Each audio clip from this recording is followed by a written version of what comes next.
লিগামেন্টকে strong করতে হবে। এজন্য আমাদের ইনিশিয়ালি যারা এগুলো পারবে না তাদের জন্য যে কোনোভাবে বডিকে মোবিলাইজ করতে হবে। দেখি যে আপনি বিভিন্ন প্রতিযোগিতায় অংশগ্রহণ করে থাকেন, বিশেষ করে ম্যারাথন দৌড় প্রতিযোগিতায়। স্যার এটা কি আপনার দৈনন্দিন রুটিন নাকি স্যার শুধুমাত্র মানুষকে সচেতন করবার জন্য আপনি স্যার এগুলোতে আসেন? না, এটা হচ্ছে অবশ্যই সচেতনতা একটা বড় অংশ, বাট আমি চাচ্ছি যে এগুলোর মাধ্যমে, হ্যাঁ, যেমন ধরেন আজকে আমরা যে দৌড়ালাম, আপনারা যে এটা মানে প্রচার করছে, এতে করে কী হচ্ছে যে আরও অনেক লোক উৎসাহিত হচ্ছে, এবং আমরা যখন এটা শেয়ার করছি আরও অনেক লোক উৎসাহিত হচ্ছে। তো ভালো কাজে আমাদের সবাইকে এভাবে উৎসাহিত করতে হবে। অবশ্যই এটা আমি নিজের জন্য করি, আমি আসলে যে কাজটা করছি প্রথমে তো নিজে ভালো থাকার জন্য, বাট সেটা যখন আমি যোগাযোগ মাধ্যম বা অন্যান্য মাধ্যমে শেয়ার করছি যাতে করে আরও অনেক লোক উদ্বুদ্ধ হয়। তো এখন আরও যারা ইয়াং জেনারেশন আছে তারা কি করছে যে এখন অনেক উদ্বুদ্ধ হচ্ছে, তারা এখন রানকে ভালোবাসছে, তারা এখন সাইকেলিংকে ভালোবাসছে। এবং সামনে আমার প্ল্যান আছে যে আমি ট্রায়াথলেটে যাব, হাফ যে আয়রনম্যান প্রতিযোগিতাতে যাব। এতে করে আমাদের দেশের লোক আরও অনেক বেশি উদ্বুদ্ধ হবে যে বিভিন্ন বিদেশে গিয়ে এইসব প্রতিযোগিতাগুলোতে অংশগ্রহণ করে। স্যার ম্যারাথন দৌড় মূলত আনুষ্ঠানিকতার মধ্য দিয়ে শুরু হয়, শেষ হয়। স্যার সাধারণ মানুষ যারা অল্প বেশি সময় নেই, ট্রেনকে তারপরে হচ্ছে 21 কিলোমিটার দৌড়ানোর কোনো সময় নেই, তারা স্যার খুবই অল্প সময়ের মধ্যে এই দৌড়ানোর কাজটা কতটুকু কীভাবে করতে পারে, কোন মাধ্যমে? না, প্রথমেই আপনি যে কথাটা বলছেন এটার সঙ্গে আমি ডিফার করছি, কারণ এখানে আমরা যারা আছি আমরা সবাই সাধারণ মানুষ, হ্যাঁ, এবং মনে করেন যে বলতে গেলে অনেক ব্যস্ততম সাধারণ মানুষ, বুঝতে পারছেন? তো আমরা এখানে যারা আছে বেশিরভাগই অনেক বড় বড় দায়িত্বে আছে, অনেক বড় এক্সিকিউটিভ দায়িত্বে আছে, তারা কিন্তু আজকে ছুটির দিনটাকে তারা কিন্তু এইভাবে আমরা ব্যয় করছি। আপনারা হয়তো অনেকে লেপের তলে আছেন, কম্বলের তলে আছেন, বা এসি রুমে শুয়ে মানে আরাম করছেন, আমরা এখানে দৌড়াতে আসছি। সো টাইমটা আপনাকে ম্যানেজমেন্ট করতে হবে, যে আপনার তো কিছু ছুটির দিন আছে, সেগুলোতে আপনি ভালো কাজে লাগান। তো সবারই কিছু ছুটির দিন আছে, যদি না থাকে তাকে থাকতে হবে, কারণ এই দিনগুলো অবশ্যই তার লাইফের একটা অংশ।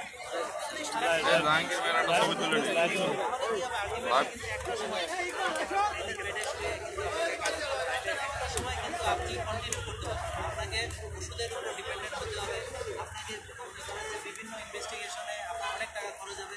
হয়তো দেশের চিকিৎসা নেবেন, যাদের বেশি টাকা আছে, মানে যারা বেশি অলরেডি ইনকাম করে ফেলেছে, হ্যাঁ, তারা একটা সময় বাইরের দেশে গিয়ে আমাদের দেশের ইনকাম করা টাকা থাইল্যান্ডে গিয়ে, তারপরে সিঙ্গাপুরে গিয়ে, ইন্ডিয়াতে গিয়ে তারা দিয়ে আসে। এটা তখন কিন্তু তারা সময় পাচ্ছে। আমরাই বলছি যে টাইম ম্যানেজমেন্টের আপনি প্রতিদিন অন্তত 1 ঘন্টা দিয়ে এই 1 ঘন্টা করার পরে আপনি করেন বা যেটা আপনার ভালো লাগে, সাইকেলিং করেন, যেটা আপনার ভালো লাগে, এটা করার পরে এভাবে এই প্র্যাকটিসটা করতে করতে একটা সময় আপনি এরকম বড় ইভেন্টগুলোতে আসতে অনেক শেষ সময়, মানে আমরা তো প্রায় 1 ঘন্টাতে শেষ করি, 1.5 ঘন্টা সেটা আমরা তাদেরকে বেশি উৎসাহ দিচ্ছি। এখানে যারা ফার্স্ট হয়েছে তাদেরকে, যারা লাস্ট হয়েছে তাদের জন্য হাততালি বেশি, কারণ ও একদম শেষে গিয়ে শেষ করতে পেরেছে। হ্যাঁ, এটা হচ্ছে যে বিষয়, যে আমরা সবাইকে উৎসাহ দিচ্ছি, এটা মানে প্রতিযোগিতা, এটা হচ্ছে একত্রে দৌড়ানো একটা পরিবেশ, এটা যাতে সবাই উৎসাহিত হয়। এটার জন্য যেরকম ফার্স্ট হতে হবে, সেকেন্ড হতে হবে, এরকম অন্য জায়গায় আমরা দেখতে পাই ফার্স্ট সেকেন্ড থার্ড নিয়ে মাতামাতি হচ্ছে। এই রানগুলোতে আপনি সবসময় দেখবেন যে যারা শেষে আছে সবাই তাদেরকে তালে তোমরা এগিয়ে আসো। হ্যাঁ, ব্যাপারটা হচ্ছে আমাদেরকে নিজের ভালো করার সময়টা বের করতে শেষের দিকে দুটি প্রশ্নের মধ্যে প্রথম প্রশ্ন হচ্ছে, আপনি নিজেকে ফিট রাখতে দৈনন্দিন রুটিনটা আপনারা আসলে কীভাবে মেনটেন করেন, সেটা যদি প্রথমে হচ্ছে যে আমি যেটা করি যে আমি প্রথমে সকালে আমি আগে স্ট্রেচিংগুলো শুরু করি, করার পরে আমি কোনোদিন রুটিন থাকে আমি স্লো জগিং করি, তারপর কোনোদিন রুটিন থাকে আমি সাইক্লিং করি। তারপর আমি প্রায় চেষ্টা করি যে প্রায় দিনই যেন আমি কিছু না কিছু করি, হয় সাইকেলিং অথবা রানিং, এবং আমার যে রানিং মেশিনও আছে, যেদিন বাইরে বেরোতে পারি না সেদিন ঘরে এটা চেষ্টা করি। তারপরে আমার সাইকেল স্টেশনারি সাইকেল আছে, ঘরে চেষ্টা করি। আর সুইমিংটা আমি আমার ভাগ্য বলে যে পাশে সুইমিং করতে গিয়েছি, যে কোনো এক্সারসাইজ করার পরে রানিং করবেন বা সাইকেলিং করে সুইমিং যখন আপনি করবেন সেটা রিহাবের হয়েছে বা মাসেলের যে স্ট্রেচিং যেটা হয়েছে, যাই হয়েছে, আমি তো আসলে মাসেলকে এখন ইনজুর করছি, তাহলে এটাকে আবার কি করতে হবে, প্রপারলি আমাকে রিহাব করতে হবে। এই রিহাবটার জন্য সুইমিং খুব ইম্পর্টেন্ট।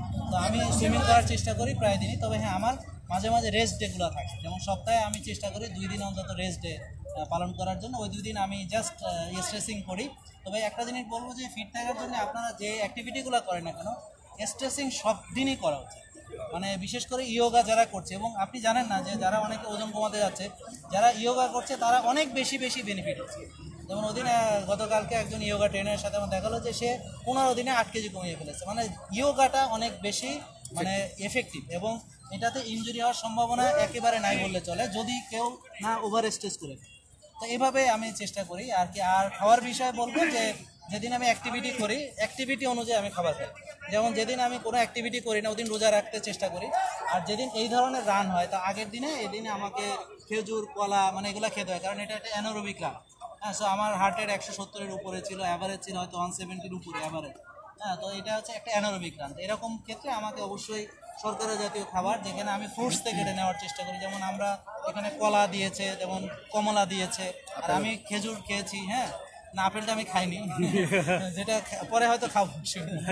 তো যাই হোক, এটা হচ্ছে যে আপনার ফুয়েলটা আপনার অ্যাক্টিভিটি অনুযায়ী। আর যেদিন অ্যানারোবিক জোনে না করে অ্যারোবিক জোনে করি, অর্থাৎ মানে মিডিয়াম পেসে করি, অ্যারোবিক জোনে যখন করি সেক্ষেত্রে আমি তখন মানে আমি যেভাবে বলি যে আমি 70% ফ্যাট, 20% প্রোটিন এবং 10% শর্করা, শাকসবজি, সেভাবে আমি আমার ফুয়েলটাকে করি। তো এইভাবে আমি চেষ্টা করি যাতে আমার পেটে চর্বিটা না জমে যায়, এবং যখন মনে হয় যে জমে গেছে তখন আমি চেষ্টা করি আরেকটু মানে অ্যাক্টিভিটি বাড়াতে, এই আর কিছু না। স্যার, আপনি নিশ্চয়ই জানেন সামাজিক যোগাযোগ মাধ্যম এবং গণমাধ্যম একটা অনেক বড় মাধ্যম মানুষের সেবা করার। আমরা এটাকে যেভাবে ইউজ করতে চাই করতে পারি। তো স্যার, আপনি মানুষকে সুস্থ করার জন্য, মানুষের লাইফস্টাইল পরিবর্তন করার জন্য যে আপনার যে থিওরি লাইফস্টাইল মডিফিকেশন, তো স্যার আমরা ডক্টর টিভি আমরা শুধুমাত্র মানুষের স্বাস্থ্য নিয়ে, মানুষের চিকিৎসা নিয়ে, রোগের উপসর্গ, লক্ষণ, কারণ নিয়ে স্যার কাজ করি। তো স্যার আমাদের জন্য আপনার কী পরামর্শ থাকবে? আমার যে পরামর্শটা হচ্ছে যে আমরা রোগ সৃষ্টির আগের যে বিষয়টা সেটাকে বেশি গুরুত্ব দিই। কারণ দেখেন, রোগ হয়ে গেলে কিন্তু অনেক সময়, যেমন আমার কাছে এখন কিছু সিরিয়াস রোগীও আসে যাদের কিডনি ড্যামেজ, লিভার ড্যামেজ, তাদের জন্য আমার কিছুই করার নেই। আমি তাদেরকে যথাযথ স্পেশালিস্টের কাছে পাঠিয়ে দিই, এবং তাদেরকে এই বাকি জীবনটা ধুঁকতে মারা যেতে হবে। এবং তারা যেটা নষ্ট হয়ে গেছে সেটা তো আর ফেরত আসে না। আপনার একটা হাতের আঙ্গুল কেটে গেছে, সেটা তো আপনি জোড়া লাগাতে পারবেন। তো একটা লিভার অনেকখানি নষ্ট হয়ে গেছে, সিরোসিস পর্যায়ে গেছে, কিছু করা যায় না। একটা রোগীর সিকেডি হয়েছে, তাকে রিভার্স করা মানে আর যায় না। একটা লোক যার মনে করেন যে মাইকোডেল ইনফেকশনে হার্টের একটা জায়গা নষ্ট হয়ে গেছে, কিছু মাসেল তার এটা সারা জীবনের জন্য নষ্ট হয়েছে, ওটা ফেরত কখনই আসবে না। তো এই জন্য আমি বলবো যে আমাদেরকে সচেতনতামূলক যে প্রোগ্রামগুলো সেগুলোতে বেশি এমফাসিস দিতে হবে, কারণ রোগের চিকিৎসা দেওয়ার লোকের এখন অভাব নেই। কারণ এখন প্রচুর স্পেশালিস্ট ডাক্তার আছে, আমাদের প্রচুর ট্রিটমেন্ট ফ্যাসিলিটিস আছে, এবং টার্সিয়ারি কেয়ার লেভেল আমাদের অনেক উন্নত হচ্ছে।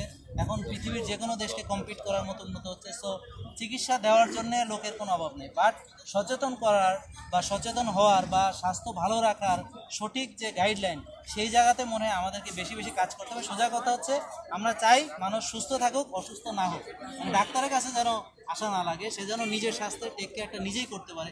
এই ধরনের কাজে আমাদেরকে উদ্বুদ্ধ করতে পারে, কারণ সাধারণ মানুষের এটাই প্রয়োজন। হ্যাঁ, কারণ যখন সে অসুস্থ হবে তার জন্য তো আছে ওষুধ, আছে সব কিছু আছে রেডি। মানে অ্যাকচুয়ালি এমন অবস্থা যে মনে হয় যে ওরকম বেশি লোক অসুস্থ হয়ে আসুক, আমরা প্রস্তুতি, কিন্তু না আসার জন্য যে প্রস্তুতিটা আমার মনে এই জায়গাতে স্ট্রেনথেনিং করতে হবে। তাতে করে হবে কি যে মানুষ বেশিরভাগ সুস্থ থাকবে। তখন কিন্তু জাতীয় যে বাজেটটা আছে, মানে হেলথের কিন্তু অনেক খরচ, আপনি জানেন যে বাজেটের উপরে। তো আমাদের কিন্তু যদি আমরা বেশি সুস্থ থাকি লোকজন, তখন কিন্তু এই বাজেটটার উপরে চাপটা কম পড়বে, তখন কিন্তু সরকারও উপকৃত হবে। এবং আমরা এখন দেখেন একটা উপজেলা লেভেলে একটা হসপিটালে মানে 200-250 রুগী একটা ডাক্তারকে দেখতে হয় 6-7 ঘন্টার মধ্যে, কোনোভাবে সার্ভিস মেনটেন করা সম্ভব। তখন কম রুগী আসবে, আমরা ভালো সেবা দিতে পারবো। একটা ডাক্তারের কাছে যখন রুগী কম আসবে তখন আমি সেবাটা এসে করবো। এই জন্য অবশ্যই সবাইকে, সকল আঙ্গিকে, এবং যে বিষয়ে স্পেশালিস্ট তার উচিত যে সে তার যে সাবজেক্ট সেখানে কিভাবে সচেতন থাকলে ওই রুগীগুলা মানে ডাক্তারের কাছে আসা থেকে বেঁচে যায়। এইভাবে যদি সবাই এগিয়ে আসে তাহলে আমার মনে হয় দেশের চিত্রটা পাবে। স্যার, একেবারেই শেষে আপনার পরামর্শ আপনার যারা ফলোয়ার রয়েছেন তাদের উদ্দেশ্যে। এটা আমি শুরুতেই বলেছি, তো আবারও বলি প্রিয় দর্শক, যে আপনারা খাবেন পরিমিত, আপনারা খাবেন হেলদি ফুড, আপনারা একটা সময় রাখবেন না খেয়ে থাকার, একটা বড় সময় রাখবেন, যেমন 16 ঘন্টা 18 ঘন্টা না খেয়ে থাকার কিছু প্র্যাকটিস করবেন। কোনো দিন একদম সারাদিনে একবেলা খেয়ে থাকার চেষ্টা করবেন, যেটাকে 1 মিল এ ডে বলছি। তারপরে আপনারা অ্যাক্টিভিটি করবেন,